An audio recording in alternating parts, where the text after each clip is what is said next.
सजावल ज़िले समेत सिंध में पानी की खोट खिलाफ जीए सिंध महाज़ रियाज़ ग्रुप पारां ऐलानियल सॾ ते जीए सिंध महाज़ रियाज़ ग्रुप ज़िले सजावल पारां ज़िले सदर नौमान शोरो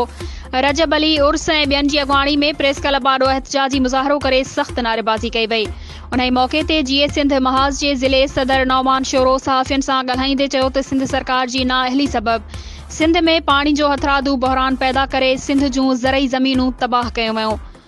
हुन चयो त मुसलसिल पानी जी खोट सबबि हाणे शहरी इलाइक़नि में बि पानी जो बहरान शिदत अख़्तियार करे वियो आहे, जंहिं करे शहरी वॾे परेशानियुनि खे मुंहुं ॾेई रहिया आहिनि। हुननि चयो त पानी जी खोट जो नोटिस वठी इंसाफ़ कयो वञे, ॿी सूरत में जीए सिंध महाज़ पारां एहतजाजनि जो दाइरो वसी कयो वेंदो।